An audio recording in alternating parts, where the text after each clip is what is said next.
What if a billionaire's darkest secrets could topple an entire city's elite? We expose the corrupt web of lies that ties together CEOs, politicians, and a deadly mastermind. You'll meet Daniel Whitmore, the genius billionaire turned whistleblower, risking everything to uncover the truth and survive. I'm your host, Josh, and it's an absolute pleasure to share this story with you. New York can be an intimidating place, especially if you're about to expose a mysterious billionaire that the press loves to call the Ghost of Wall Street.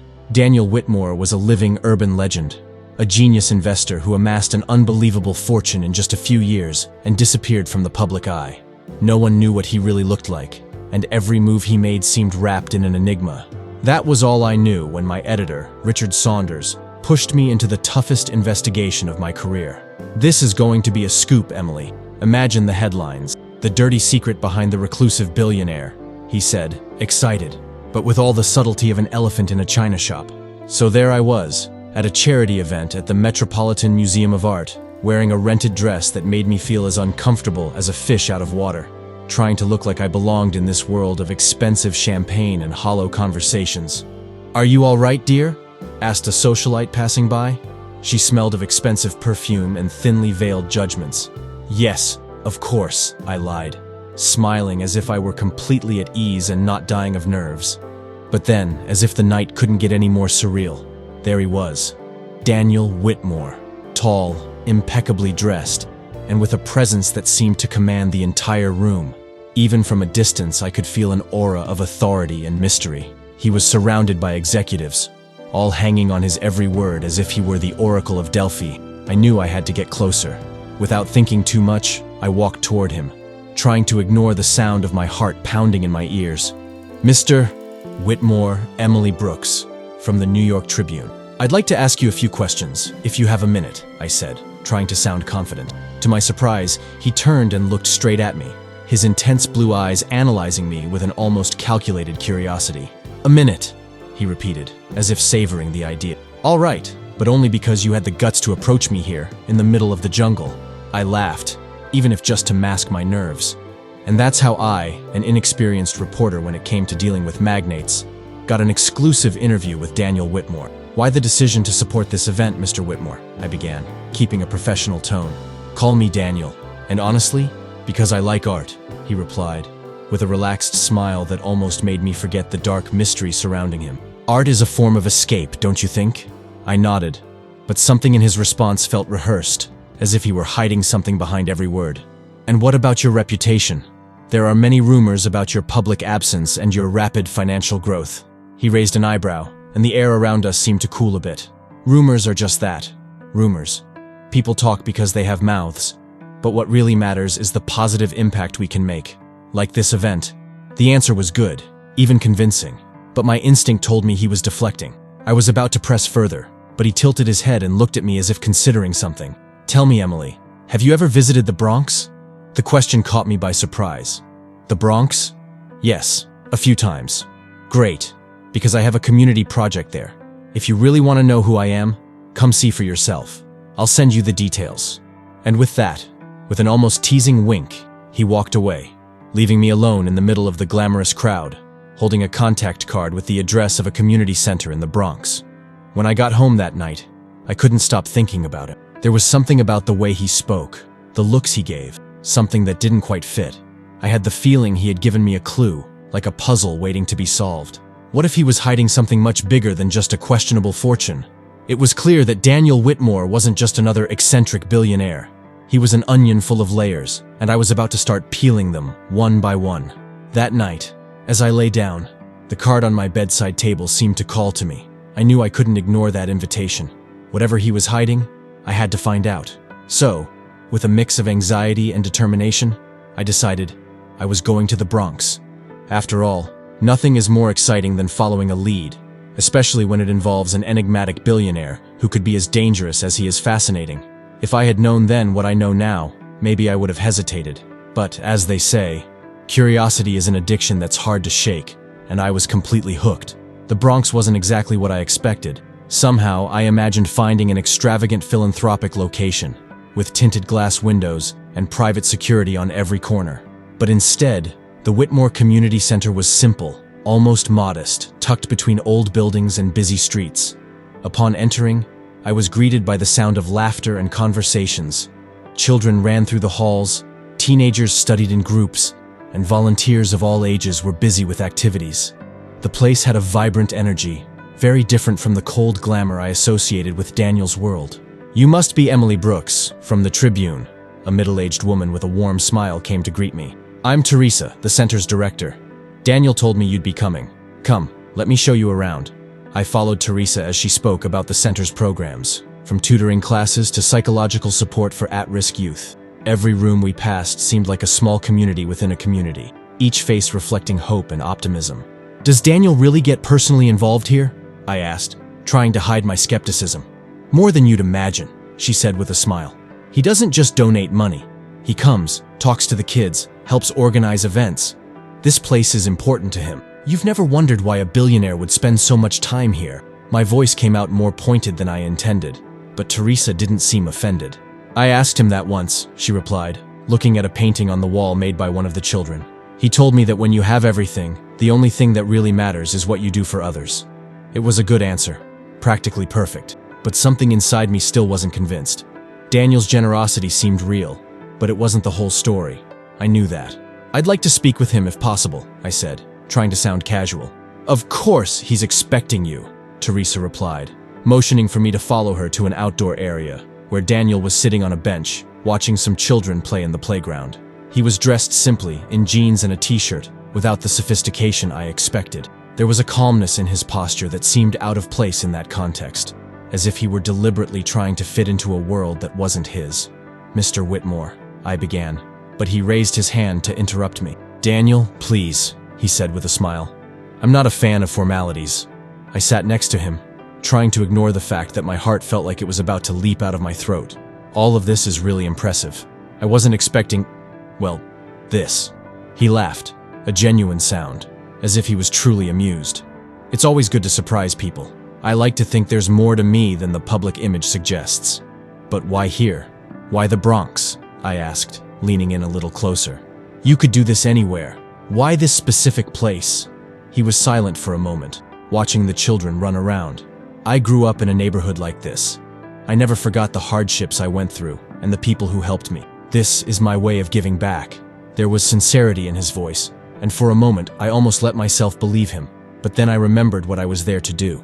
"And what about your reputation, Daniel? There are a lot of rumors about your meteoric rise and your connections. Some people would say you're trying to make up for something." He turned to look at me, his eyes shining with a mix of challenge and curiosity. "Do you think that, Emily? That I'm trying to buy redemption?" "I don't know what to think," I admitted, being honest for the first time. "There's something about you that doesn't fit, and I need to figure out what it is." "And you think you'll find answers here?" He smiled, but there was a note of sadness in his gaze. "I'm not a movie villain, Emily. I don't have a dark secret waiting to be revealed. I'm just someone trying to do the best I can." Before I could respond, he stood up and offered his hand. "Come on, I want to show you something." Reluctantly, I took his hand, and he led me out of the community center. Walking side by side with a mysterious billionaire through the streets of the Bronx felt surreal. He led me to a black sedan parked on the corner, and without a word, opened the passenger door for me. "Where are we going?" I asked, trying to keep my voice steady. "To dinner," he replied, with an enigmatic smile. "I know a place." The restaurant he chose was the opposite of what I expected. There was no opulence like the fancy Manhattan restaurants, but a small and cozy bistro hidden in an almost invisible alley. It seemed like a place only locals knew, with simple yet flavorful dishes and a relaxed atmosphere. Sitting at a table near the window, with the soft candlelight reflecting on his face, Daniel seemed relaxed, almost at home. We talked about trivial things, favorite foods, travels, books. I found myself laughing at a story about him getting lost in Paris and trying to ask for directions in disastrous French. It was easy to forget for a moment who he really was. But as he spoke, I noticed small details. The way he avoided certain topics, as if he were dancing around something he didn't want to reveal. And there was that look in his eyes, as if he were always on alert, always aware of everything around him. "Why do you hide, Daniel?" I finally asked when dessert was served. He looked up, his eyes locking onto mine. "I don't hide, Emily. I just prefer to keep certain parts of my life private." "You know that only makes me more curious, right?" He laughed, a soft sound, but said nothing. He took a bite of cake and savored it slowly, as if carefully thinking about his next words. If you could know the truth about anyone, even if it changed everything you thought about them, would you choose to know? He asked suddenly. The question caught me off guard. I think so. The truth is important. Even if it was painful? There was something in his voice that made me hesitate. Before I could answer, he leaned back, as if deciding to let the subject drop. Never mind. I think we've talked enough for today. The rest of the dinner was quiet, but the mood had changed. Something had broken. A fragile connection I felt we were building. When he dropped me off at my apartment door, I wanted to say something to bring things back to how they were before, but the words escaped me. Thank you for dinner, I said finally. He smiled, but there was a shadow in his eyes. Goodbye, Emily. And then he was gone, the car disappearing around the corner. I stood at the door for a long time, feeling like something important had happened, but not quite understanding what it was. I knew there was more to Daniel than he was willing to show, and I was determined to uncover every piece of this mystery, even if it meant risking everything. I spent the following days buried in files and records, trying to decipher Daniel Whitmore's story. If he thought that a dinner and a few cryptic words would be enough to distract me, he clearly didn't know my determination. Amid piles of documents and computer screens, I found only fragments, inconclusive clues that, in isolation, meant nothing. Impeccable financial record, generous donations, no mention of scandals or lawsuits. It was as if someone had carefully cleaned every trace of any possible wrongdoing or irregularity. But amidst all this, a name lost in an old bank document caught my attention: Carter and Associates. It was a small financial consulting firm that had abruptly shut down years ago, right after a major embezzlement scandal. And who was the financial director at the time? None other than Michael Carter. Yes, that Michael Carter, Daniel's right-hand man. My heart raced as I connected the dots. This would explain why Michael got so nervous when we met at the community center. If he was involved in this scheme, what did it mean for Daniel? Did he know? Was he involved too? The questions swirled in my mind as I printed the document and tucked it into my bag. It was time to confront Michael, but I needed to do so carefully. I was in the middle of this whirlwind of thoughts when my phone rang. Daniel's name flashed on the screen, and a part of me hesitated. I wasn't ready to talk to him, not now, with all these suspicions bubbling up in my mind. But curiosity won out. Emily. His voice sounded familiar, almost intimate. I'd like to see you tonight. I have something to show you. Something like what? I asked, trying to sound indifferent. Something that might help you understand a few things. Can you come? I hesitated. Part of me screamed to say no, but the other part, the part that always wants to know more, said yes. So, I said, all right, where? He gave me the address of a commercial building in Manhattan, a discreet place where I would never have expected to find a billionaire, especially at night. I arrived a little before 8, the building almost deserted. A uniformed security guard guided me to the elevator, which ascended nonstop to the top floor. When the doors opened, I found myself in a vast office surrounded by windows that offered a breathtaking view of the illuminated city. Daniel was standing, looking out, as if the view was a painting he knew too well. Why did you bring me here? I asked, the distrust still pulsing beneath my skin. I want to tell you a story, Emily, he said, turning toward me, one that no one else knows. He led me to a small conference room where a laptop was open on the table. On the screen, I saw graphs, numbers, and detailed reports. It all started with Carter and Associates, he began without preamble. It was supposed to be a simple business, financial consulting for struggling companies. But things got out of control when Michael decided to start funneling funds into offshore accounts. And you knew about this? I asked, feeling the air grow heavier. I didn't know right away, he replied, looking me straight in the eye. When I found out, I was faced with a dilemma. Expose everything and destroy not only Michael, but several people who depended on the company, or try to resolve it quietly. So, you decided to cover it up? I couldn't hide the accusatory tone in my voice. No, he said firmly. I cut all ties with Michael. I did what I could to return the money, to clean up as much of the mess as possible. That's why the firm was shut down. I thought I was doing the right thing, but of course, none of it sounds right when it's told halfway. And now he works for you. Why? Because it's the only way to keep him under control, Daniel explained. If I let him go, he could destroy more than he already has. My head was spinning. It all made sense, yet at the same time it didn't. I looked at him, trying to decipher the man in front of me. Someone who had the resources to live like a king but was trapped by mistakes from the past. Why are you telling me this now? He took a deep breath, as if choosing his words carefully. Because you deserve to know the truth before deciding what to do with it. I stepped back a little, trying to process everything. He was telling me he trusted me, but at the same time, he was handing me a bomb. If I published this story, it could destroy both Daniel and Michael. And if I didn't publish it, I would be betraying everything I had ever believed as a journalist. I need to think, I finally said, standing up. I need to process all this. I understand, he replied, with a calmness that seemed forced. But know one thing, Emily. No matter what you decide, I want you to do it knowing that everything I did was to protect the people around me. I left the building with my mind racing. The city seemed even noisier and more confusing than before. I was torn between the desire to expose the truth and the growing feeling that Daniel wasn't the villain I had imagined. But if he wasn't the villain, then who was? I threw myself back into the investigation. I returned to bank records, contracts, and old emails, searching for anything that would give me a clearer picture. I spent hours looking at complex financial charts, trying to trace the money flows Michael had created. The more I researched, the more evident it became that Daniel was trying to cover Michael's tracks, trying to undo what his former partner had built. Then I discovered something that made me stop. A series of old emails between Michael and a name I had never seen before, J. Radcliffe. They discussed transactions that sounded illegal and about how J. Radcliffe was pressuring Michael to do something that clearly made him uncomfortable. The contents of these emails were disturbing. It seemed that J. Radcliffe was using Michael not only to manipulate finances but also to influence political and corporate decisions. And even more shocking, J. Radcliffe directly mentioned Daniel, as if he knew Daniel would try to intervene. I needed to find out who J. Radcliffe was. He seemed to be the missing piece, someone who was pulling all the strings from behind the scenes. If I could find this man, maybe I could understand the full extent of the web that Daniel was trying to dismantle.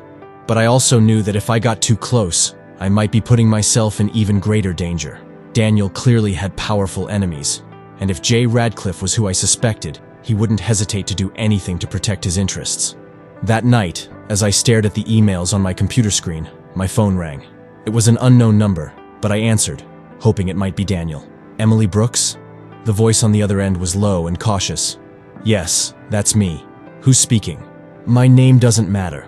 What matters is that you're dealing with information that could put a lot of people in danger, including yourself. And who do you think you are to tell me that? I asked, trying to sound defiant, but feeling the chill run down my spine. Someone who would prefer that you stay out of this alive. If you keep digging, you're going to find something you won't like. The line went dead, and I stood there, holding the phone as if it might explode at any moment. All I knew was that I was deeper into this than I had imagined, and somehow Daniel was trying to protect me from this abyss. But I was never one to shy away from danger, and now, more than ever, I needed to find Daniel, discover who J. Radcliffe was, and uncover the truth. The question was, could I do it before it was too late? My head was still spinning from the revelations of the last meeting with Daniel. The name J. Radcliffe lingered in my mind like a shadow, a crucial piece that, if placed correctly, could unravel the entire puzzle. But the more I investigated, the more it seemed that every lead ended in a dead end. It was like trying to catch smoke with my hands. Then, I received a message that made me freeze. It was from Michael Carter. We need to talk, just the two of us. Coffee near Bryant Park this afternoon. I could have ignored it, but that would only worsen the situation. So, I decided to face the beast head on. The cafe was one of those discreet places, perfect for meetings you'd prefer to keep out of the public eye. When I arrived, Michael was already there, sitting at a table in the back, with a coffee cooling in front of him. He seemed too relaxed for someone I had suspected of being involved in a criminal scheme just days ago. Emily, he said, waving me over. Thanks for coming. It's not like I had much of a choice, is it? I kept my voice steady, but my heart was racing. Being so close to someone who could be a threat was terrifying, but I needed to know what he wanted. He smiled, a cold smile that didn't reach his eyes. You're braver than I thought, but courage can be dangerous when you don't know where you're stepping. Why did you call me here, Michael? I cut in. Not in the mood for games. If you're trying to intimidate me, you'll have to do better than that. He took a sip of his coffee, as if savoring the situation. I'm not here to intimidate you, Emily. I'm here to warn you. You're getting involved where you shouldn't. Daniel is a complicated person, and I understand that he can be convincing, but you have no idea what's at stake. Then explain it to me, I said, leaning forward. Tell me what's really going on. It's not that simple. He let out an exasperated sigh. There are forces at play that you can't even begin to understand. People playing a much bigger game than this little show of billionaire philanthropist and curious journalist. People like J. Radcliffe? The name slipped out before I could think, and Michael froze, his eyes narrowing. "How do you know about Radcliffe?" he asked, his voice low but laced with tension. "I've uncovered a few things," I replied, trying to stay calm. "Who is he? And why is he pressuring you and Daniel?" Michael seemed to struggle internally, as if deciding how much to tell me. "Radcliffe is a fixer. He specializes in keeping things quiet and in their rightful place. And when things go off the rails, he's called in to clean up. Problems like Daniel trying to play the hero. What do you mean by that?" My head was spinning with the implications. Daniel tried to undo what we did, to clean up what he thought was dirty. But Radcliffe saw that as a threat that could destabilize a lot of things. And now, Daniel is in the crosshairs. He doesn't understand that by trying to fix things, he's only making them worse. "So, he's innocent?" I asked, unable to hide the hope in my voice. "Innocent?" Michael let out a bitter laugh. "No one in this game is truly innocent. Daniel made choices that brought consequences. He's not a victim, but he's also not the monster you're looking for." "Then what is he?" My voice trembled. I needed to know, to understand the truth hiding between Michael's words. "He's someone who thinks he can make a difference. Someone who still believes the world can be changed from the inside out." Michael looked at me, and for the first time, I saw a flicker of something that looked like regret in his eyes. "But he's wrong, and if he keeps going, Radcliffe will destroy him." "What do you want from me, Michael?" I asked, feeling the weight of every word. "Why are you telling me this?" "Because, despite everything, I care about Daniel, and you do too. If anyone can make him stop, it's you. Make him see that this won't end well. Save him from himself." I sat in silence, trying to process everything he had said. I didn't know if I could trust him, but something in his words seemed genuine. Maybe, in some twisted way, he really did want to protect Daniel. But I still couldn't ignore the fact that he was deeply involved in this web of corruption and manipulation. "And if I can't?" I asked, my voice barely a whisper. "Then it will end badly, for all of us." Michael stood, placing enough money on the table to cover the coffees. "Consider this a warning, Emily. This isn't just about you or Daniel. There's much more at stake than you can imagine." With that, he turned and walked out, leaving me alone with my thoughts. I stayed there for a long time, trying to figure out what I should do next.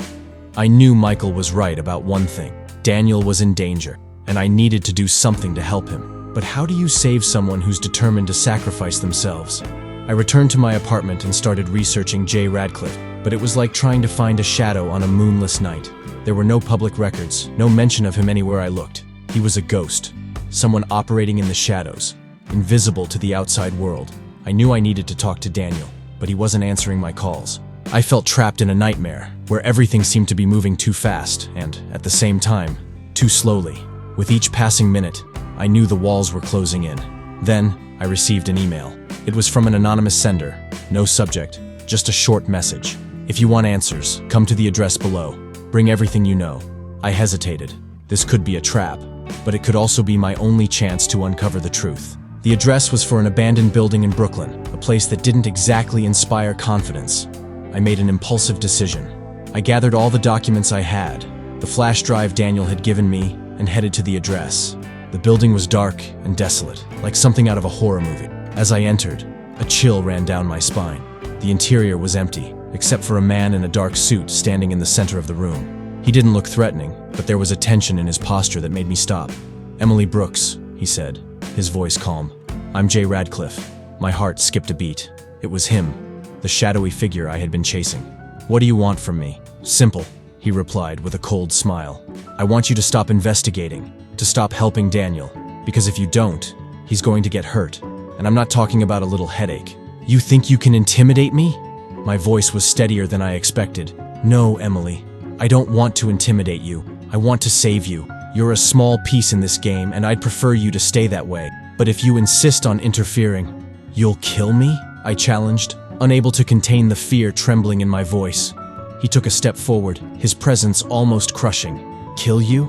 No, that would be too easy. But I can destroy everything you love, and believe me, I'd do it with a smile." I felt my world crumble. I was facing someone who had no limits, someone who could truly destroy everything I knew. I was in a game much bigger than I could have imagined, and now every move could be fatal. I left there trembling, Radcliffe's words still echoing in my mind. I knew I had to warn Daniel, but now I also knew that every second counted. The game was about to change, and I needed to be ready for what came next. The sense of danger hung heavy in the air, suffocating like a thick fog. Every second since the encounter with J. Radcliffe seemed to stretch like a taut rope, ready to snap at any moment. I knew I was approaching the limit, that point of no return where choices become irrevocable, and the consequences inescapable. But there was no turning back. When I finally got in touch with Daniel, he was more distant and evasive than ever. His tone was cautious, almost cold, as if he was trying to keep a barrier between us. He wasn't the same man who had taken me to dinner, who had confided in me. Something had changed, and I needed to figure out what it was before it was too late. "We need to talk, in person," I said, my voice sounding more desperate than I would have liked. "Emily, I think you're already too involved," he replied, exhaustion evident in his voice. "Please trust me. I know what I'm doing." "No, you don't," I shot back, trying to keep control of my emotions. "I met Radcliffe. He threatened me, Daniel. This isn't a game anymore. If you don't stop, he's going to destroy you." There was silence on the other end of the line, and when he finally spoke, his voice was low, almost a whisper. "He found you?" "Yes. And he made it clear that if you keep going, he'll hurt not just you, but everyone you care about." "Daniel, please, let me help." "Emily, I can't let you get more involved than you already are," he said, the pain in his words unmistakable. "If Radcliffe knows you're investigating, he won't stop. And I won't let you get hurt because of me." "Then tell me what's going on," I nearly shouted, my voice filled with frustration. "Tell me everything, and we can figure out a way to solve this together." "I wish I could do that," he said, with a bitterness that cut through me.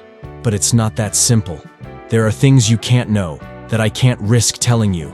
And honestly, I lost control of this a long time ago." Before I could respond, he hung up, leaving me alone with a crushing sense of helplessness and despair. Daniel was pulling away, trying to protect me, but he didn't realize that by doing so, he was only isolating himself and leaving me with no options. I knew I had to confront him, and the only chance I had to meet him face to face would be that night, at a charity event at the Plaza Hotel. He would be there, surrounded by all the city's magnates and influencers.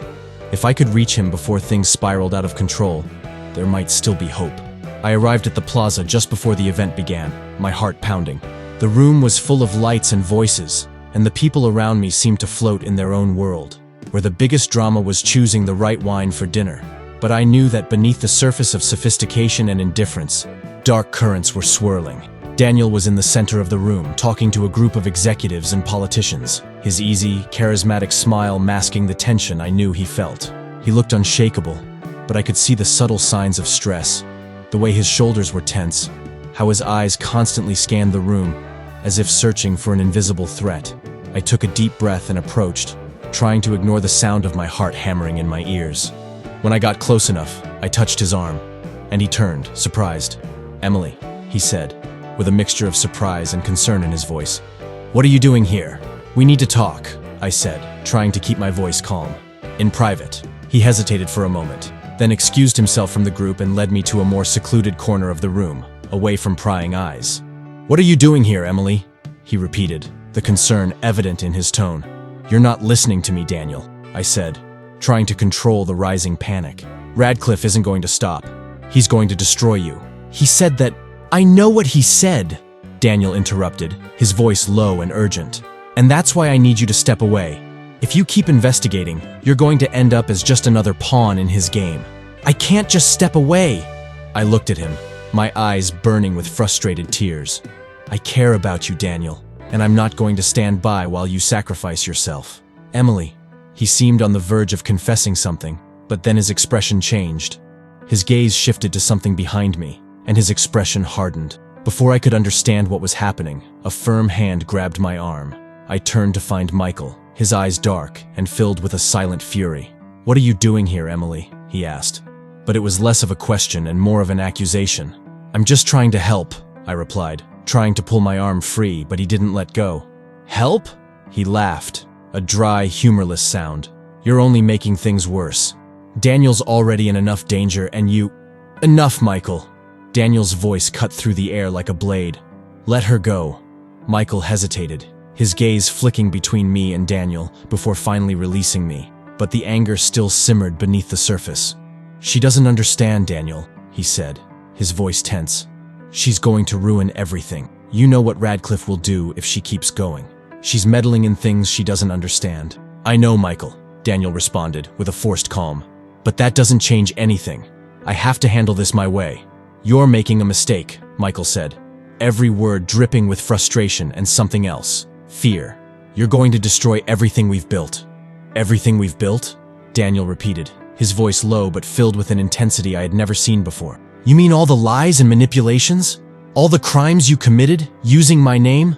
"I did what needed to be done to keep the company afloat, to protect you," Michael shouted, forgetting where he was.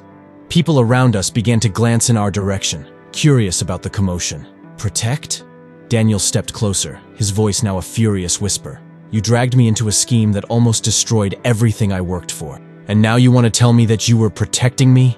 "You both need to stop," I said, trying to intervene. "Radcliffe is manipulating you, turning you against each other. He wants you to destroy each other so he can keep operating in the shadows." "Emily's right," Daniel said, his gaze still locked on Michael. "Radcliffe's been using us, and we both fell into his trap. But now, I'm going to end it." "And what are you going to do, Daniel?" Michael asked, challenging him. "Sacrifice everything just to shine a little light on the darkness? Do you really think you're going to get out of this alive?" Daniel was silent for a moment. Then he looked at me. "I don't know," he said softly, "but it's the only thing I can do." The silence that followed was heavy, full of everything that wasn't being said. Then, without another word, Daniel turned and walked away, disappearing into the crowd. I stood there next to Michael, feeling as if the ground was opening up beneath me. He looked at me, the frustration on his face softening for a moment. "You don't understand, Emily," he said, his voice almost sad. "If he tries to take on Radcliffe, he's going to die." "Then help me stop it," I said, desperate. "Please, Michael. If you really care about Daniel, help me save him." He looked at me for a long moment, and I saw the internal struggle in his eyes. Finally, he nodded, determination replacing doubt. "Okay," he said, his voice firm. "We're going to take down Radcliffe. But know this, Emily. Once we start, there's no turning back." I nodded, knowing he was right. There was no turning back. The game had truly begun, and we were all playing to survive. The next few days were a blur of uncertainty and hastily formulated plans. Daniel seemed to have vanished. Calls went unanswered, and the messages I sent remained unread. Michael and I, now reluctant allies, spent hours trying to track Radcliffe's next moves. We knew that to protect Daniel and expose the truth, we had to be meticulous and fast. But time was not on our side. One morning, while I was reviewing the documents Daniel had given me, I received a call from Richard Saunders, my editor. "Emily, we need to talk. Now." His tone left no room for negotiation. When I arrived at the office, Richard was waiting by his door, his expression grim, which was never a good sign. He shut the door behind me and gestured for me to sit down. "I got a call this morning," he said, glancing at me with concern. "Someone from inside Daniel's circle. They said you're involved in something you shouldn't be." My heart raced. I knew Radcliffe would try something like this, but I didn't expect it to happen so soon. "Richard, I can explain. There are things happening that go beyond what we imagined. Daniel's in danger and I—" "No, Emily, you don't understand," he interrupted, rubbing his temples with frustration. "They're threatening to sue the paper. They want to discredit you, destroy your career. If you keep this up, we're all going down." "So, you want me to back off? To just pretend none of this is happening?" I could feel the anger rising inside me. "There are dangerous people involved, Richard. I can't just stop. You're dealing with things far bigger than a financial scandal, Emily. They won't hesitate to do whatever it takes to protect themselves. Don't you realize how serious this is?" His voice was full of frustration and fear, something I rarely saw in him. "I know exactly how serious it is," I replied, trying to keep my voice steady. "Which is why I need to keep going." He was silent for a moment, then sighed. "I support you, Emily, but know that if this goes wrong, I won't be able to save you. You're on your own." "I understand," I replied, feeling the weight of his words. "But I can't stop now." I left the office with my head spinning. Radcliffe was trying to discredit me, to strip away my credibility before I could expose anything. He knew I was getting too close to the truth. I needed to act, and fast. Then, I received a message from Michael. "Found Daniel. He's about to do something stupid. We need to get to him now." My heart jumped. I hailed a cab and headed to the address he sent. It was an abandoned warehouse in Brooklyn, a dark, desolate place that seemed perfect for a meeting you'd rather keep away from prying eyes. When I arrived, Michael was outside, looking more tense than usual. "What's he doing here?" I asked, scanning the area, trying to see if anyone was watching us. "He's trying to gather enough evidence to take down Radcliffe, but he's out of control, Emily. If he keeps this up, he's going to put himself in even more danger." Michael looked exhausted, the weight of guilt clear in his eyes. We entered the warehouse, where Daniel was hunched over a table full of papers and a laptop. When he saw us, his expression shifted from surprise to frustration. "What are you doing here?" he asked sharply. "I told you to stay out of this." "Daniel, you need to stop," I said, walking toward him slowly. "Radcliffe is 2 steps ahead of you. He knows what you're doing. He's going to destroy you." "I can't stop now," he replied, his voice filled with desperation. "I almost have everything I need. With this evidence, we can expose the entire corruption network. This isn't just about me. It's so much bigger than that." "And that's exactly what he wants," Michael said, stepping forward. "He wants you to expose yourself, to make a mistake. That way, he can destroy you legally and publicly, without getting his hands dirty." Daniel looked at us, his eyes burning with anger and frustration. "You don't understand. I'm already ruined. If I don't do this, everything I've been through, everything I've fought for, will mean nothing." "You're not ruined," I said softly. "You still have a chance to fix this. But not like this. If you go down the path Radcliffe wants, you're going to walk right into his trap." There was a heavy silence. Daniel looked down at the papers on the table, as if weighing all his options. Then, with a deep sigh, he began gathering everything. "Okay," he finally said. "I'll stop, but that doesn't mean I'm giving up. We just need a better plan." I felt immense relief, but I also knew this was only the beginning. Daniel was ready to fight, but more strategically. I knew this was our only chance. That night, as we sat in the makeshift office inside the warehouse discussing our next steps, we heard a strange noise outside. We all froze, the air thick with tension. Michael stood up first, moving toward the door. "Stay here," he whispered before slipping outside to investigate. Daniel and I exchanged glances, the tension rising. "Do you think it's Radcliffe?" I asked, trying to keep the tremor out of my voice. "Maybe," he said, eyes fixed on the door. "But whoever it is, we're ready." Time seemed to stretch, each second passing like an eternity. Then we heard hurried footsteps, and Michael burst back into the room, his expression pale. "We need to leave. Now," he said, pulling us toward the back exit. "Why? What happened?" I asked, my heart racing. "Radcliffe brought reinforcements," Michael said, urgency in his voice. "He wants to end this now. There won't be another chance." We fled the warehouse, our footsteps echoing through the dark corridor. The sound of cars and voices closing in urged us to move faster. We managed to escape through a side exit, but not before hearing a sound that chilled my blood. Gunshots. We ran through the streets of Brooklyn, directionless. Fear pounded in my ears like a wild drum. I didn't stop until Michael led us into a small apartment building, locking the door behind us. Panting, we leaned against the wall, trying to catch our breath. "That was too close," Daniel said, his voice ragged. "We can't go back there." "No, we can't," Michael agreed. "Radcliffe won't stop until he's sure you're out of the picture. And now he knows we're working together." I looked at the two of them, the reality of our situation finally sinking in. We were officially on the opposite side of Radcliffe, and he wouldn't stop until he had destroyed us. We didn't have many options, but one thing was clear. We couldn't keep running. We had to face this head-on, with everything we had. "Then let's play," I said, feeling a fierce determination rise within me. "Let's take Radcliffe down before he takes us out." Daniel nodded, a spark of hope flickering in his tired eyes. "Yes, let's end this, once and for all." The end was drawing near, and we knew there was no turning back. But we were ready. The silence in the small apartment was thick and tense, like the air before a storm. We were exhausted, physically and emotionally, but we knew there was no time to rest. Radcliffe was hunting us, and we were his targets. This was the last play. We had to act before he found us again. Michael, who looked like he was carrying the weight of 1,000 regrets, sat at the small makeshift dining table, spreading some papers in front of us. "Okay, here's the plan," he said in a low, firm voice. "Radcliffe's using a complex scheme to move money and hide his activities. If we can track the right transactions and connect the names to the right people, we can expose him and take down the whole network. But how are we going to do that?" I asked, feeling the anxiety rising. "We don't have access to all the records. and Radcliffe's already seen us coming. I still have a few contacts in the system, Michael said with a tired smile. People who owe favors. We can access the databases in a way they won't detect. But it's risky. If they find out, there won't be any way out. I looked at Daniel, who had been quietly observing. He looked like a tightly wound thread, ready to snap. But when he met my gaze, there was a cold, intense determination in his eyes. "Let's do it," he said firmly. "If this is our only chance, then we're all in." We began working with the small team Michael managed to gather. They were hackers, former government employees, and some people from the financial sector who knew the ins and outs of Radcliffe's schemes. As we worked, time seemed to stretch and compress, the days and nights blending into a blur of coffee, flashing computer screens, and tense whispers.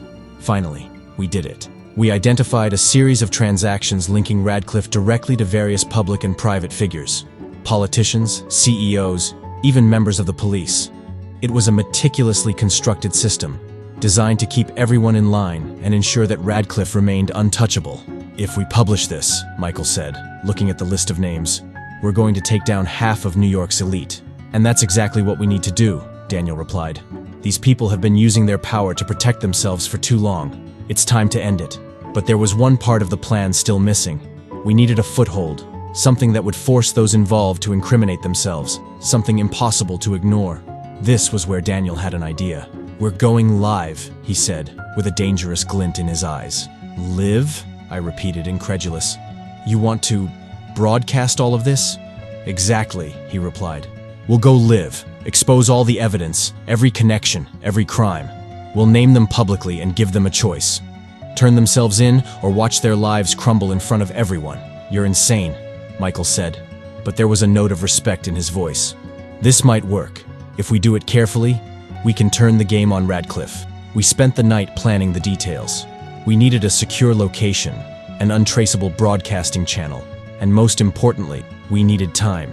Time to make sure all the evidence was organized, every detail perfect. Finally, we chose the place. A small recording studio on the outskirts of Manhattan, rented by one of Michael's contacts. It was discreet, with a security system that would give us a slight edge if Radcliffe decided to strike. The day of the broadcast arrived, and the air felt charged with electricity. I was nervous, but Daniel seemed calm, almost serene. He was in control, ready to do whatever it took. Michael stood by, monitoring every move, every connection, ensuring everything was secure. "Are we ready?" Daniel asked, looking at us. Michael and I nodded, feeling the weight of the moment. "Let's go then." He turned to the camera, a determined expression on his face. "It's time." We began the broadcast. Daniel laid out all the evidence, piece by piece, explaining each transaction, each link, each person involved. As he spoke, I saw his face light up with a passion I had never seen before. He was exposing everything, every detail, every secret. He was putting everything on the line. His life, his career, everything. "I know that after this there's no going back," he said, looking directly into the camera. "But I'm willing to face whatever comes because what these men have done, what Radcliffe has done, cannot go unpunished. I won't hide anymore. And if this destroys me, so be it." My heart tightened at those words. Daniel was ready to sacrifice himself, to expose everything and face whatever consequences came his way.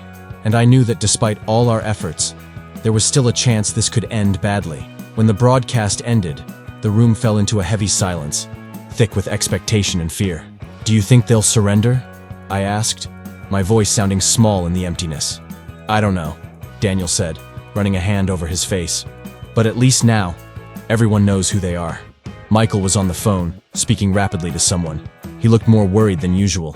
"We have a problem," he finally said, hanging up and looking at us with urgency. "Radcliffe found out about the broadcast before it ended. He's furious, and he's not playing anymore." "You think he's going to—" Daniel began, but Michael cut him off. "Yes, he's coming here, and he won't stop until he silences you, Daniel." My heart raced. The recording studio suddenly felt small and vulnerable. We knew Radcliffe had resources, men, power. If he wanted to find us, it wouldn't take long. "We need to get out of here," Michael said, already moving to gather our things. "Now." But before we could do anything, the lights in the studio went out, plunging us into darkness. "This is bad," I whispered, trying to keep the panic at bay. "Everyone get down!" Michael shouted, pulling us to the ground. There was the sound of glass shattering, And then the studio exploded into chaos. Voices screamed, gunshots echoed through the air, and everything became a blur of lights and shadows. I felt Daniel pulling me, trying to protect me as we crawled across the floor, searching for an exit. We managed to reach a side door and slipped out into a dark alley. The air was cold and damp, and I struggled to breathe, each breath burning my lungs. "What do we do now?" I asked, my voice trembling. "We keep moving," Daniel said, urgency in his tone. "We need to find somewhere safe and figure out our next move." We ran down the alley, Michael leading the way. But we knew we didn't have much time. Radcliffe wouldn't stop. He wouldn't accept being exposed, being defeated. Not when we were so close to bringing him down. Finally, we found refuge in an abandoned building. Leaning against the wall, battered and bruised, we looked at each other. We were exhausted, but we were still alive. And now, more than ever, we knew there was no going back. "Let's finish this," Daniel said, his voice firm and determined. "For us, and for everyone who's been destroyed by this system." We nodded. We were in this together, until the end. The final confrontation was coming, and we knew we had to be ready for anything.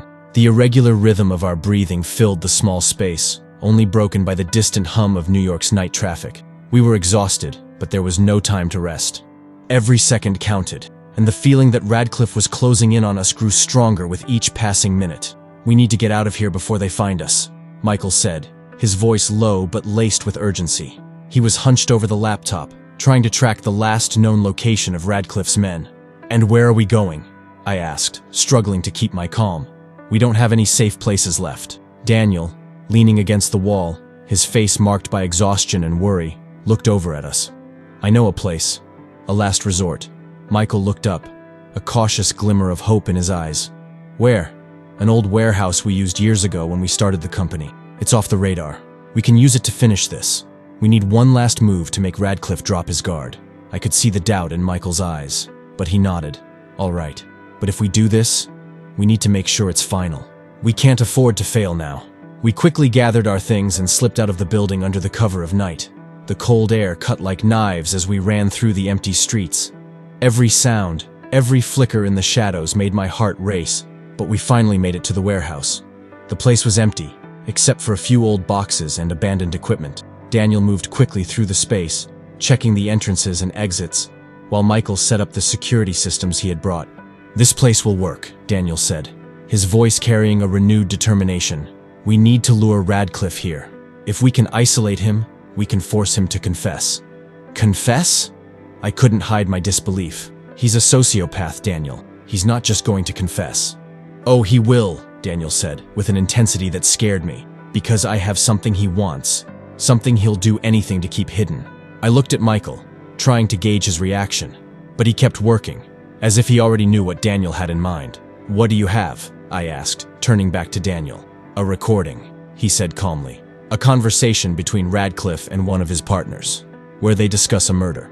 A journalist who tried to expose their scheme years ago." A chill ran down my spine. "A murder?" Daniel nodded, his eyes dark. "They covered it up, made it look like an accident. If this comes out, Radcliffe is finished, and he knows it. Then let's use it," Michael said, with a glint in his eye. "We'll make Radcliffe think we're going to release the recording and force him to come here alone. When he arrives, we'll expose everything." "And if he doesn't come alone?" I asked, my stomach twisting at the thought of facing Radcliffe and his men. "He'll come," Daniel said, with a conviction I wished I shared. "He won't risk that information falling into the wrong hands." The next few hours were a blur of preparations. We rigged the surveillance systems, set up an improvised studio for the broadcast, and ensured every angle was covered. We were ready for the final showdown.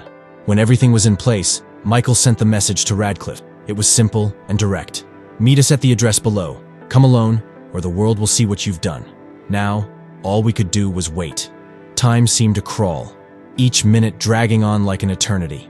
I watched Daniel, who sat in a chair in the center of the warehouse, his face tense. He held a flash drive. The flash drive, the one that contained the recording that could destroy Radcliffe. "Are you ready for this?" I asked, my voice barely a whisper. He looked at me, his blue eyes glowing with a mix of fear and determination. "I don't know, but it's the only thing we can do." Before I could respond, Michael, who had been monitoring the cameras, turned to us, his expression tense. "He's here." The silence that followed was suffocating. We quickly moved into our positions, each of us knowing that everything hinged on what happened in the next few minutes. Footsteps echoed through the warehouse. Daniel was in the center, under the light, while Michael and I stayed hidden in the shadows, ready to intervene if things went wrong. Radcliffe appeared, his imposing figure cold and calculating. He was alone, just as we'd expected, but there was something in his gaze, a dangerous confidence that sent a chill through me. "Daniel," Radcliffe said with a cruel smile, "I knew you'd do something like this, always trying to be the hero. And you always trying to be the villain," Daniel replied, his voice steady. "I have something you want, something that can destroy you." "Ah, yes, the recording," Radcliffe said casually, "but you're not going to do anything with it." "Are you sure about that?" Daniel raised the flash drive. "Because if I press this button, everything you've done will come out." Radcliffe laughed, a dry, dismissive sound. "Do you really think that scares me? You have no idea what you're playing with, Daniel. It's not just my head on the line. There are powerful people who will do anything to protect themselves. And that's why we're here," Daniel said calmly, "to expose all of you." "You're a fool." Radcliffe stepped forward, his smile fading. "But since we're playing this game, I'll give you a chance. Hand over the recording and I'll let you and your friends live." Daniel hesitated, and I saw the internal struggle in his eyes. He knew Radcliffe wasn't bluffing. He knew he was risking everything, but he also knew he couldn't back down now. "No," he said finally, his voice strong. "You don't control me anymore." Radcliffe raised his hand, and before I could understand what was happening, I heard a sharp, loud crack. Daniel staggered back, clutching his shoulder. He'd been shot. "No!" I screamed, rushing from the shadows toward him. Michael appeared behind me, his face a mix of panic and fury. "You're insane, Radcliffe!" he shouted. But Radcliffe only smiled, his gaze icy and calculating. "Did you really think you could beat me?" he said, holding the gun steadily. "You're an insect, Daniel. And now, I'm going to crush you." Before he could do anything else, Michael moved, quick as lightning, tackling Radcliffe to the ground. They struggled, and the gun went off again. A deafening sound echoed through the warehouse. It all happened so fast. I saw Radcliffe stumble to his feet, blood oozing from his abdomen. He looked at us with a mix of hatred and disbelief. "You have no idea what you've done," he whispered, before collapsing to the floor, motionless. The silence that followed was terrifying. I rushed to Daniel, who was lying on the ground, breathing heavily. "Daniel, please, stay with me," I said, gripping his hand tightly. "Emily," he whispered, his eyes closing slowly. "Did we do it?" I swallowed my tears, trying to keep my voice steady. "Yes, we did it." I looked over at Michael, who was kneeling next to Radcliffe, checking if he was still alive. "What now?" I asked, my voice trembling. "Now, we call the police," he said with a heavy sigh, "and finally put an end to this." The sound of sirens cutting through the night echoed in the warehouse, mixing with the chaos and adrenaline still pulsing through our bodies. Daniel lay on the ground, his breathing uneven, his face pale, while Michael spoke to the police on the phone, trying to explain the situation without revealing too much. "You're going to be okay," I said, gripping Daniel's hand tightly, as if I could anchor him there, keep him present. "The paramedics are on their way. You're going to be fine." He tried to smile, but the pain was evident in every line of his face. "Emily, you did the impossible," he whispered, his voice weak. "You saved me." "I didn't do it alone," I replied, my voice thick with emotion. "You fought. You were brave." Before he could respond, the paramedics arrived, gently pulling me aside as they began treating his wounds. Michael, who had been a pillar of strength up until now, leaned against the wall, his face showing the deep exhaustion weighing on him. "Is he going to be okay?" I asked the nearest medic, trying to keep the rising panic at bay. "He's lost a lot of blood, but if we can stabilize him in time, he has a good chance," the paramedic replied, quickly getting Daniel onto a stretcher. Fear tightened in my chest, but I knew I had to stay calm. Daniel was being taken care of, and now I had to make sure everything we had fought for wasn't in vain. I walked over to Michael, who still stood watching everything with vacant eyes. "Michael, what are we going to do now?" I asked, my voice trembling but resolute. "We need to make sure all the evidence gets into the right hands. We can't let Radcliffe or his allies bury this." He nodded, as if snapping out of a trance. "You're right. We need to act now, before they have a chance to retaliate." We moved quickly, gathering all the documents and files we had collected. Michael still had a few reliable contacts in the FBI. People who weren't in Radcliffe's pocket or under the control of his cronies. They were our only hope. Before leaving the warehouse, I glanced one last time at Radcliffe's lifeless body, still sprawled on the floor. He looked so insignificant, so human, in contrast to the monster I had imagined him to be. But even in death, he still had the power to destroy lives, to cause more pain. We left the warehouse and got into Michael's car. He drove quickly, the silence between us heavy with tension and fear. I knew we were racing against the clock. At any moment, Radcliffe's allies could try to cover everything up, erase the evidence, or make us disappear. We arrived at the office of one of Michael's contacts, an FBI agent named Tom Harlow. He greeted us with a concerned but determined look. "Michael, this is serious," Tom said as he led us to a private room in the back. "What do you have?" "Everything," Michael replied, spreading the documents out on the table. "Enough evidence to take down Radcliffe and the entire network he built. We have bank accounts, emails, recordings. They can't escape this." Tom examined the documents closely, and I could see the weight of what we were handing over reflected in his face. "This is explosive," he finally said. "If all of this holds up, there's going to be an earthquake in Washington and on Wall Street. That's why we need to act fast," I said, trying to keep the anxiety from boiling over. "We can't give them time to react." Tom nodded and began making calls. Time blurred as he coordinated with other agencies, setting in motion the operation that would dismantle Radcliffe's network. I could hardly believe we were so close to finally seeing justice served. Finally, Tom hung up the phone and looked at us, his face marked by exhaustion but also determination. "They're preparing the warrants. We're going to get them all. But this is going to be big, Emily. Brace yourself." We left the FBI office a few hours later, just as the sun was starting to rise, casting a soft light over the streets of New York. I glanced at Michael, who looked even more exhausted than before, but there was also a hint of relief in his expression. "Do you think it's going to work?" I asked, my voice a whisper in the calm of the morning. "I don't know," he replied honestly, "but we did everything we could." I headed to the hospital where Daniel had been taken. The next few hours passed in a blur as I sat in the waiting room, staring at the door like my life depended on it. Every time a doctor walked by, my heart stopped, waiting for news. Finally, one of the doctors approached me, his expression serious but not grim. "He made it through surgery and is stable. He's still weak, but he's going to survive." The relief that washed over me was overwhelming. Tears streamed down my face as I nodded, unable to speak. I had him back. Daniel was going to survive. I entered his hospital room, the monotonous beeps of the machines creating a steady rhythm that was oddly comforting. He looked so fragile, lying there, his eyes closed, his breathing slow and steady. I sat beside him, gently taking his hand. "You did it, Daniel," I whispered. "It's all going to be okay now." As I sat with him, my phone rang. It was Richard, my editor. "Emily, are you okay?" he asked, his voice filled with concern. "Yes, Richard. Daniel's okay.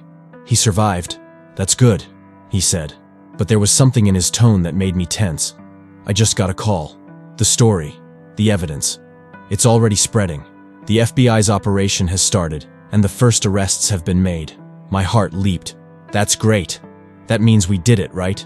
"Yes, but it also means there's going to be a storm," he replied, the tension clear in his voice. "These people aren't going down without a fight, Emily. Be prepared." I knew he was right. The end was near, but there was still much to face. The waves we had set in motion would shake the entire system, and I needed to be ready for whatever came next. I hung up the phone and looked back at Daniel. He was still unconscious, but seemed more at peace. I gently touched his face, feeling the warmth of his skin beneath my fingers. "You did it, Daniel," I whispered again, a mixture of pride and sadness swelling in my chest. "You did what had to be done." As the morning stretched on, I sat by his side, watching him breathe, thinking about everything we had been through. And for the first time in a long while, I felt a glimmer of hope. A real hope that, despite everything, things could truly change. But I also knew the price we had paid had been too high. There were no winners in this game, only survivors. And now, all we could do was wait and see how the pieces would fall, one by one. The media frenzy surrounding the dismantling of Radcliffe's network was immense.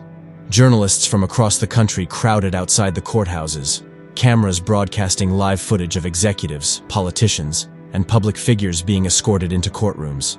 The scandal dominated the headlines for weeks, revealing a complex web of corruption, manipulation, and crimes that shook the foundations of power in New York and Washington. I watched it all unfold with a mix of satisfaction and disbelief. Seeing those people, who once thought themselves untouchable, held accountable for their actions felt surreal. But there was also a bittersweet undercurrent. The victory came at too high a price, and the scars from recent events were still fresh. Daniel was still recovering in the hospital. While his condition had stabilized, the doctors said he would need time and physical therapy to fully heal. I spent every day by his side, reading him the news about the investigation's progress, recounting the arrests and public reactions. He listened quietly, a faint smile on his lips. But I knew that inside, he was grappling with the pain and the weight of everything that had happened. Finally, after almost a month, Daniel was discharged. The sun was shining brightly as we left the hospital, and he paused for a moment on the sidewalk, looking up at the sky as if seeing it for the first time. "It's good to be back," he said, taking a deep breath, "even if the world out there is upside down." I smiled, trying to hide my concern. "You'll get used to it. At least we're not hiding anymore." He nodded, but there was something in his eyes that worried me, a shadow of doubt I couldn't quite decipher. "Emily, do you think we did the right thing?" "Of course we did," I replied without hesitation. "You exposed the truth, Daniel. You helped bring down a rotten system. You saved lives." He nodded again, but the doubt lingered between us. "I hope you're right." Later that day, Michael joined us. He looked more relaxed, as if a huge weight had been lifted from his shoulders. "You two need a break," he said with a playful smile. "I know a quiet place outside the city. You should spend some time there, away from all this chaos." I looked at Daniel, who seemed to consider the idea. "Maybe it's a good idea," he finally said. "We both need to breathe." So we went. We spent 2 weeks in a small cabin in the mountains, far from the noise and chaos of the city. It was like a bubble of tranquility, where we could just be ourselves without the weight of the world on our shoulders. We hiked through the forest, cooked together, and talked about everything except the past. During those weeks, I saw Daniel begin to truly recover. His physical strength returned slowly, and the genuine smile I loved so much appeared more often. But I knew there was still a long road ahead. The emotional scars ran deep, and he was struggling to find a new purpose, something that gave meaning to everything he had been through. When we returned to New York, the city felt different. The streets were busier than ever, as if everyone was eager to move past the scandal and get on with their lives. But the consequences of it all still lingered, in conversations and in the expressions of those we passed. The New York Tribune published a series of investigative pieces detailing the entire Radcliffe scheme. My name appeared as co-author, but I knew the true hero was Daniel. He was the catalyst, the man who faced his fears and risked everything to expose the truth. One day, as we walked through Central Park, Daniel stopped and turned to me, a serious expression on his face. "Emily, I've been thinking, what am I going to do now?" "You can do anything you want," I replied, trying to keep the tone light. "You're Daniel Whitmore, the billionaire who brought down a corruption ring. The possibilities are endless." He smiled, but I could see my answer wasn't enough. "I don't want to go back to being that man, the Daniel Whitmore in the headlines. That doesn't make sense to me anymore. I want to do something that truly matters." "You've already done something incredible, Daniel," I said, touching his arm. "You've changed the game. Maybe now it's time to help others do the same." "Like you mean?" He chuckled softly. "You have a talent for uncovering the truth, Em. Maybe I should hire you to keep me on the right path." "You don't need me for that," I laughed with him. "But seriously, why not use your knowledge and experience to help others? Start a foundation, fund independent investigations, support journalists trying to expose the truth." He grew thoughtful for a moment, and then a smile appeared on his face. "That's a good idea. I like that. Let's do it together." My heart skipped a beat. "Together?" "Yes, together. You showed me the power of truth, of real journalism. I want to be a part of that." And so, we began working on creating a foundation. It was an ambitious project dedicated to supporting independent journalists, human rights organizations, and investigations that uncovered corruption and abuse of power. It was hard work, but each small victory reminded us why we were doing it. At the same time, I continued writing. I used my experiences to create stories that highlighted the injustices that still existed, the gaps left in the aftermath of Radcliffe's downfall. And Daniel, by my side, provided the support and resources to ensure those stories were told. Michael joined us too. He became the foundation's head of security, using his skills and contacts to protect those who risked everything to expose the truth. It was an ironic twist, given his past, but he seemed more determined than ever to right his wrongs. The following years were challenging, but incredibly rewarding. The foundation grew, and our work began to make a difference. We were helping to change the narrative, to bring light where there had only been darkness. And in the midst of it all, Daniel and I found our own balance. Our scars didn't disappear, but we learned to live with them, to support each other in the tough moments, and to celebrate every small victory together. One afternoon, while we sat on the porch of the Foundation's new headquarters, Daniel held my hand and looked at me with that familiar smile I loved so much. "I never thought I'd find peace again," he said softly. "But you showed me it's possible." I squeezed his hand, feeling the warmth of his skin against mine. "You gave me a reason to fight, Daniel. I just did what anyone would do for someone they love." He tilted his head, his expression serious. "You did much more than that, Emily. You saved me, in every way possible." I smiled, a flood of emotions rising inside me. "And you saved me." But as the sun set, painting the sky in shades of gold and orange, I felt a peace I hadn't thought I would ever feel again. We had been through so much, but we were here, together, ready for whatever came next. Because in the end, the truth wasn't just about exposing what was wrong. It was about finding something worth fighting for, something that gave life meaning. And I knew that with Daniel by my side, we could face anything. If you liked the video, subscribe to the channel. Your subscription will show that I'm on the right path to bring you the best videos ever. Check this video out too. A Parisian jeweler who risked everything for a mysterious woman with a deadly secret. Ethan was just an ordinary craftsman until Isabel walked into his shop, an heiress trapped in a web of lies and corruption.